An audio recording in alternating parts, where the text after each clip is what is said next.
Hey, I am back in this video to give you all some tips for your holiday decorating and doing arrangements and those sorts of things, and the things that I keep in mind when I'm decorating. Now, it's September finally, and a lot of you are decorating for fall now. Some of you started in August, and I've gotten a lot of feedback that some of you were going to wait till September.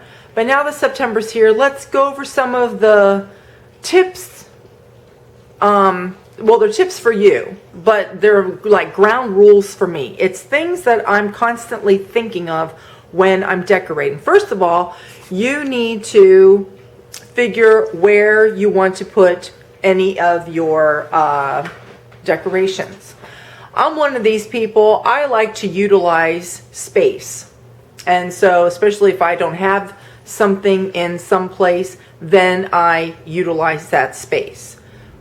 Now, for example, okay, you see my shelf here? This is utilizing some space. Imagine if everything was off of there. How boring and plain would that be, just to have this divider wall that's really dividing my kitchen from my family room? So yeah, you want to utilize whatever space that you have, and even putting things up here. That's why even throughout the year at different seasons, I'm putting things usually all the way across, because I'm wanting to give the illusion, along with the illusion of the wall, this is the kitchen space and that over there is the family room space, instead of it looking like one big great room. And that's really why builders put in a dividing wall anyway into great rooms in a lot of homes. Some homes don't have them. It's just one big great room. It's the family room into the kitchen. So I like to do that to create that barrier between the two rooms. So utilize your space. The other thing, when you're thinking of different groupings, you know what? Let me just go through my different groupings here. Whenever you have a table, always be mindful to get a table runner. Have, things set on a table runner. And that's like the kitchen table, the family room table over there, the dining room table, which we'll get to that in a minute. Okay, so it's fall. So like this pumpkin there, I could have that pumpkin there with that scarecrow. But here, let's move it and let's see what that would look like.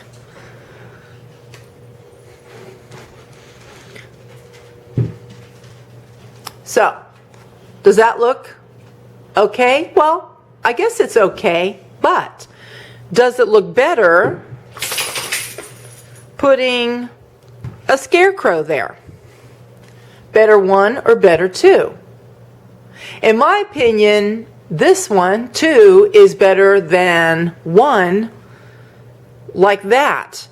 And why is that? Because you're breaking up the monotony, so to speak. I mean, you just don't want to just have just all pumpkins.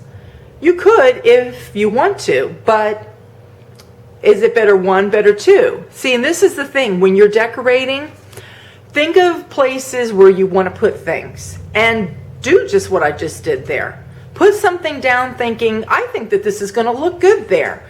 But you know what? Maybe something else will look better there. Go get that certain item, bring it, and then stand back. Well, does that look better? Better one, better two. It's just like when you go get your eyes checked at the eye doctor. Better one, better two.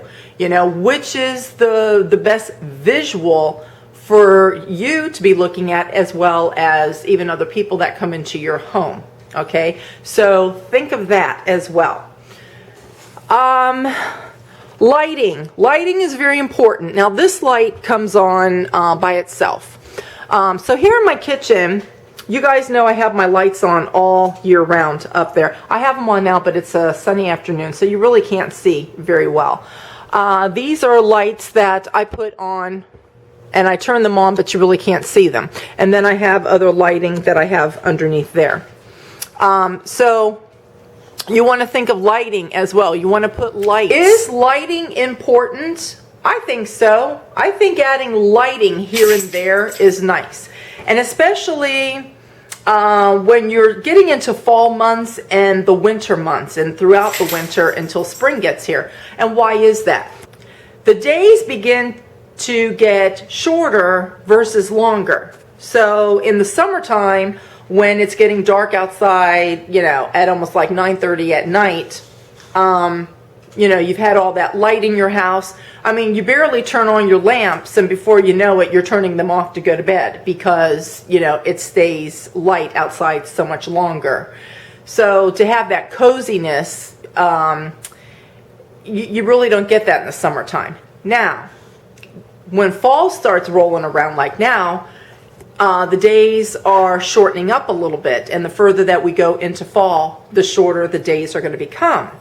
And so adding lighting in with the regular lamps and things that you burn already, it just gives it that warmth that your home needs, okay? I think your house needs warmth because I think my house needs warmth. Everybody's house needs warmth. That's my idea of things. And so lighting is very, very important.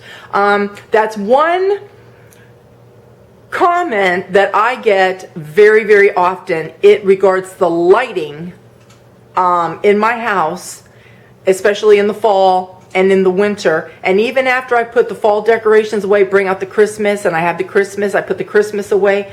But even throughout the winter, there are certain things that I leave out that brings that lighting in. And when I've done like my vlogs that go into the evening, you know, people still will comment, you know, Sandy, your house is just so cozy at nighttime. That's why. It's the lighting. All right, even home interior decorators will even tell you that lighting is very, very, very important. All right, so it's daytime. You really can't see my lighting, but in my last several vlogs back when I did my home tour, even at night, you see the different lighting. So you want to make sure that you are doing that. Okay, that you're going to bring lighting in. Okay, on this shelf, I have all of this. This is a light that will come on by itself, and this is a light that will come on by itself. These stay on all the time. Okay, and so it's the same with this. And again, you can't see it very well because the lights are on, but there's a light in there, and I have it turned on. So as it gets darker outside, even this little shelf area will have that pumpkin is lit up. This has the different lighting over here. Over here, I obviously have my lamp, and then with this, I have that lighted pumpkin there. I have my candle. That's the only thing that's lit, but still in this grouping, there's still some light. Obviously light there. And I have this pumpkin on over here. And behind over here, I have one of these flameless candles. But again, you can't see it very well because it's daylight. But in the evening, this gives like the flicker, the flame. Okay, so lighting is very important. We've discussed that. What else is important when you are decorating? When you're decorating, you want to have heights and dimension and so forth. Let's look at this shelf for a minute. You see how I went up? I went like a pyramid, okay? I have 4 things there, I have 3 things there, and then I put the 2 birds at the very top. So you want to, give some dimension. It's the same here, something high at the end. This is a little lower, but this is a little bit higher than that. Then this is lower, higher, and then the same thing, that's low, but that's high, but then that's low. You don't want to, try not to have things just go, flat and even straight across. You want to just have, some dimension there. It's the same even here, that this pumpkin, it's just as tall as this oil lamp that I have here. So, it gives, again, dimension. The same thing over here with my shelf. The other thing is don't be afraid to incorporate things that you leave out all year. For example, some of those lights, I incorporate that. These books, it's one of those little things that you, like, it looks like books, but it's not. It's a little Haida thing, whatever. But still, I leave that out all the time. I leave these out all the time here. That's left out all the time. This is left out all the time. So I still incorporated different things, but I just brought in a little bit of fall like this. And again, it's not just all pumpkins here. I have a pumpkin with some scarecrows with some flowers. So, you know, keep those things in mind. When it comes to shelves, I'm going to tell you something about shelves. When you hang your shelves, make sure that you always anchor them. You know, you get the screws that have those plastic anchors. You got to drill the holes, you know, pound in the anchor and then put the screws. You want to do that for any shelf for all year long, because you don't want to put things on your shelf and it's not been anchored into your wall and things get heavy, because your shelf will fall down. I know, because that's happened to us. And so it's not pleasant, especially when it puts big holes in your wall because the thing came out. So you want to make sure that, you know, all shelves, no matter when you put them, you know, when you buy them and put them in or whatever, don't just get screws or nails and then try to hang a shelf. You want to make sure that they're anchored in there. And especially even when you're decorating, you can get some things that they can get heavy over a period of time. For example, like this here, this is really, really light. But this is solid all the way through. And it's resin, but it's heavy. This is resin too, but this is hollow. And this is, it's just a solid thing.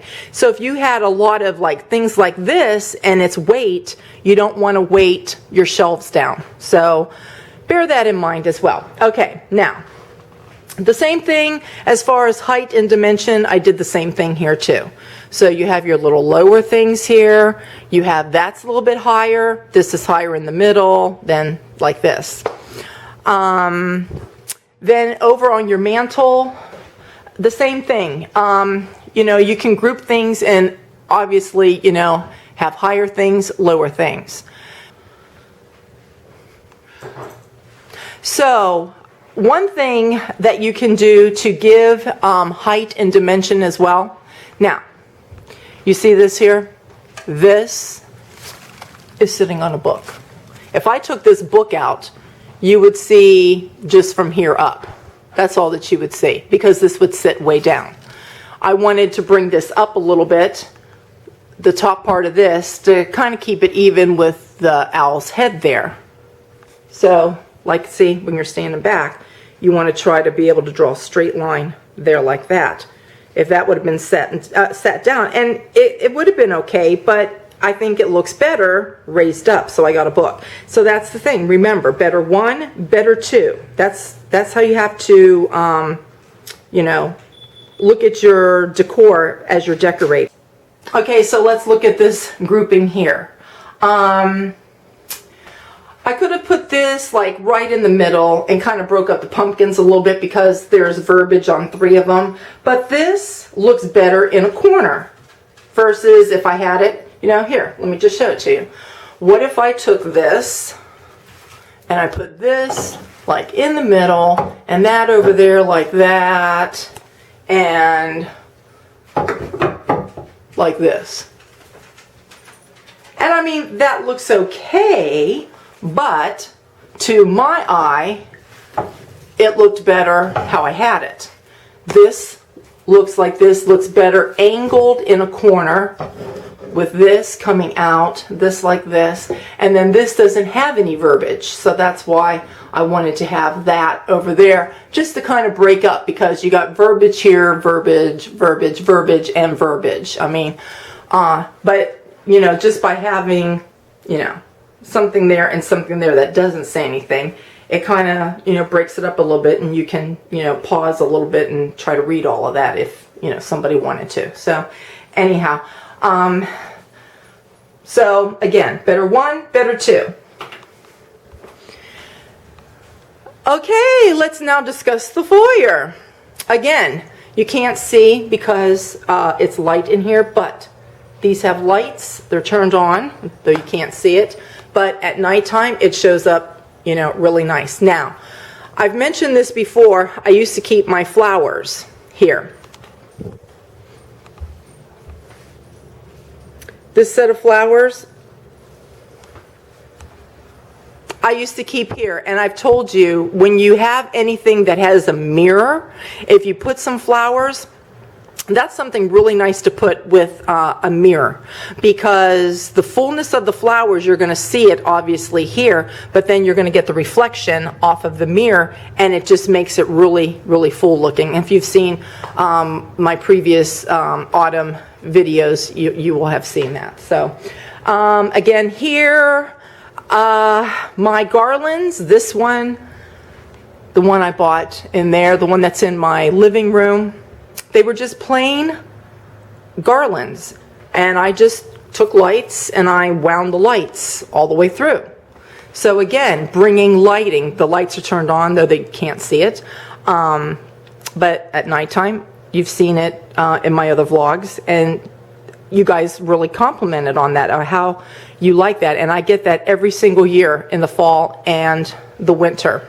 Everybody's always talking, Sandy, your house is so cozy looking, especially at night. I love at night when you show us what everything looks like. That's the reason why. It's little bits of lighting. And, you know, a strand of lights that you put around in a garland, it's not a lot of wattage. Some of these other lights, like those there, those are battery operated. So it's not like you're using a lot of electricity. So just go buy some inexpensive lights and, you know, put them there.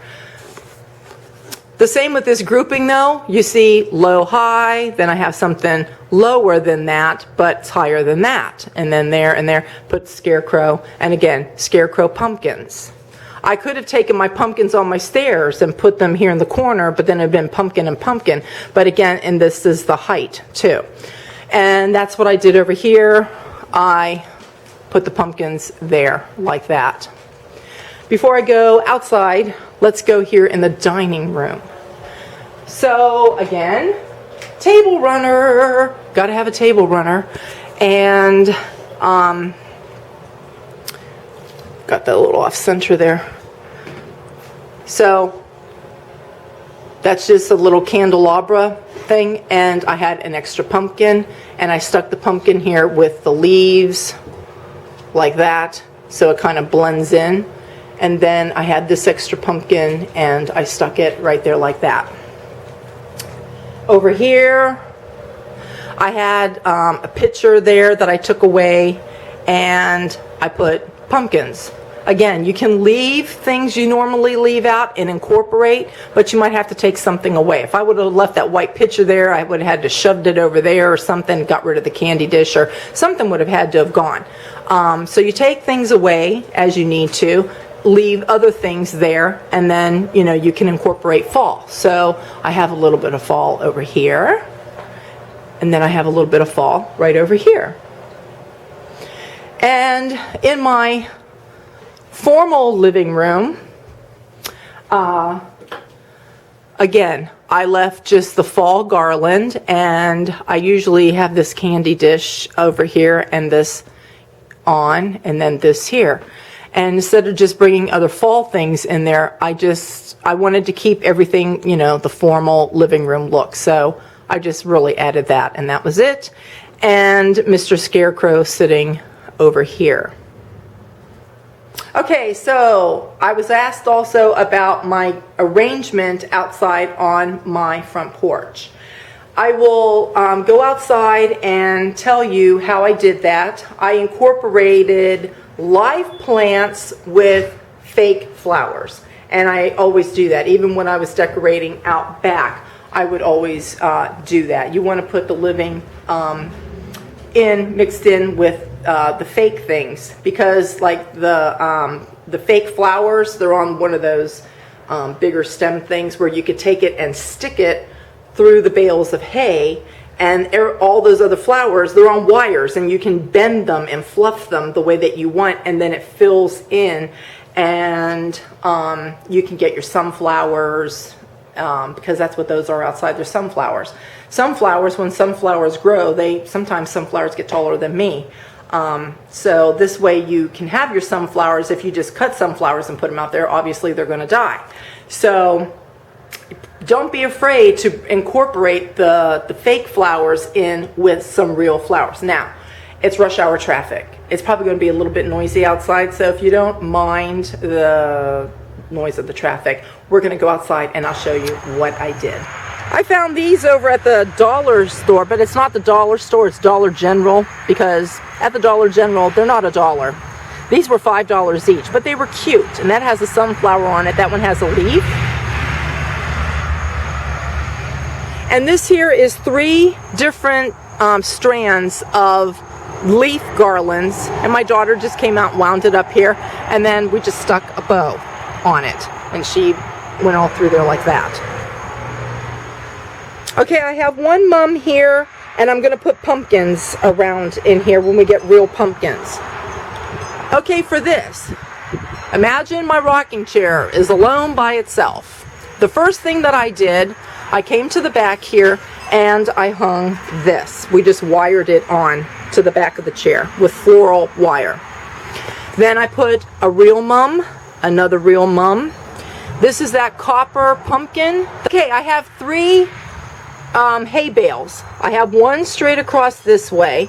Then I have another one that comes straight across this way. So it's in a V. And then I have the third one sitting on top. Again, because you want to be able to raise things up. So this is sitting on the top of the third hay bale there. Now I had an empty spot. You see that? It creates a little divot there. And so that's why I went ahead and put the pumpkin there. I did that there. I did it there. And then I had these, and I just stuck those in front. You can leave them open if you want. I've had the floral flowers like this, and I've actually poked them even in the front, because all this is, you see that there? You just take it and you just cram it down in there, and then these are all wire. So you just fluff it the way that you like it. Now these lights go up here a little bit. Here, probably should do that. Okay, then the last thing that I did, I got my lights. These are 2 lights. I just stuck them together. It's plugged in here. So that's covering that, you can't see. And all I did was drape it over there, drape it over again, came and pulled it in the front like this. All right, so the other thing that I wanted to share with you guys quickly, I had somebody ask me about my chimney sweep, because I mentioned in a vlog that I was, going to have the chimney sweeps come. They usually come the end of August, or I call them in September. October, no later than like the second week of October, because those guys, really once the end of September gets here, those guys get really busy. If you have a fireplace and you have gas logs, then that's wonderful. You don't need a chimney sweep, because gas doesn't create creosote, so it's clean burning is what they call it. If you have a fireplace and you don't have the gas logs in it because you like to burn wood, then it depends how much wood are you burning. For every cord of wood, so if you're just burning occasional fires, but you go through at least a cord of wood a year, or even if it's over 2 years, you need to get a chimney sweep, because they need to clean that chimney out, because you get creosote that's built up in there, and that creosote is what will cause a chimney fire. So that's even with occasional burning. We just through the winters, casually burn fires here and there. You need to keep track of your wood. How much wood are you burning? Are you burning at least a cord of wood? What is a cord of wood? A cord of wood is, they say it's 8 foot by 8 foot by 4 foot, but anymore, that's not a true cord of wood anymore. It's actually even less wood than that. So let's just put it this way. Even if you're just burning throughout the winter, just occasional here and there or whatever, but it's been several years that you've had your fireplace cleaned out, just get somebody to come and clean it out. That's the best thing to do, because you wouldn't want to have one of your occasional fires one time and it caused a chimney fire. Okay, so if you have a pellet stove like we have now, or a wood burning stove, which is what we used to have, we switched over to pellets, you need to clean your chimney out every year, because if you don't, you get all that creosote build up, and again, chimney fire. Now, the guys, they were here today, and they cleaned out the chimney, and I'll tell you exactly what they do. Okay, so with the wood pellet stove over here, wood pellet is what I meant to say. Okay, obviously I had this taken away for them. They opened that up and they had it cleaned out, which I usually clean that anyway, but they go and get other parts that normally you wouldn't get to very well, and they clean all of that. And whatever, you know, he needed to do for this area, that's what the one guy was doing. Outside, the other guy was cleaning. Okay, outside here, let me move my bush back. You see this black thing right there? Sometimes they're white, you know, they can be different colors. This one's black, and that's a little door right there. What the chimney sweep does, he has his little pole thing with, you know, the black spindly things. It's like a brush. And they get it up there and boing, boing, boing, boing, boing, and they clean it. And then they have whatever other little tools that they get up in there, and they're cleaning all the creosote off of there. And then what they do is the creosote falls, then they come with the vacuum, stick the hose in there, and then they vacuum all of that out. So this way that you prevent chimney fires. It's very important to, you know, regulate how much wood you're burning. And it's just a good idea every year, if you are burning in your fireplace other than the gas logs, get a chimney sweep. Okay, so I hope I've addressed tips for home decor for decorating, but you can apply this really all year long, especially if you leave things out, you know, throughout the year at different places on your table or whatever. You want to make like little groupings and that sort of thing. This is how I do it. This is how a lot of decorators will even tell you how to do it. And yes, I used to watch a lot of home decorating shows, and you know, you learn from even watching those. But you see, the privilege that I've had in my life is working for a newspaper when I lived in Chicago, and of course it was in the suburbs, and I had a lot of clients with all kinds of businesses. I did have a client who was a home interior decorator, and I had several clients who had those stores. They're kind of like novelty stores. Novelty meaning they put out for like special occasions or holidays or things like that, and they incorporate a lot of home decor things, you know. For example, I got this. You could buy like these shades for candles, you know, that sort of thing. You go into those kinds of stores. And several of those stores, the ladies that owned them, and the one lady and her husband owned it, and I became friends with both of them. But, you know, they had to learn home interior designing ideas, where they would have to make the arrangements and the groupings. It's just like when you go in those stores and it's like, oh, this is so beautiful. It's like being in somebody's house, and oh, I want this in my house. You know, how you get like that because they decorate it, but they didn't have an interior decorator that came and did that. They did that themselves. And so, you know, when you start chit-chatting with your friends, as, you know, they're becoming your friends, you know, they start passing along tips and ideas along the way. I just thought of another question. I knew there was something else somebody had asked me. Why do you have shades on your candles, Sandy? I will tell you why. Before they came out with the shades, they had like those little flat top things, and they started making them decorative where you can put it on top, and then it was vented. So, you know, the heat can come out. And the reason why they came out with those was so that the wax burns evenly.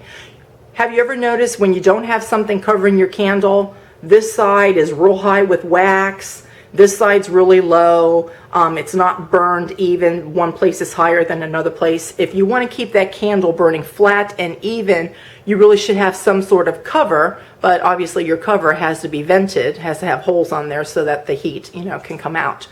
Then they came out with these shades for candles, and the reason why they do that is it's really to make these look like little lamps. See, I mean, it just looks like a little lamp sitting there, but it's a candle.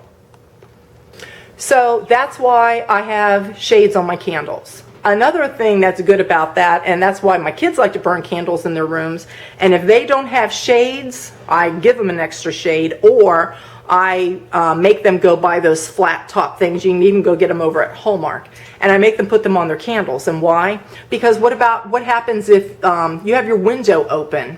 You know, normally your window's not open and you got the candle kind of nearby, sitting on whatever. But, oh, today's a nice day. It's a nice open your window day, and you open the window and now the drape starts blowing or something, the wind will blow something into that candle, then, you know, you can have a fire, you know. So having those covers on there actually even helps with that too.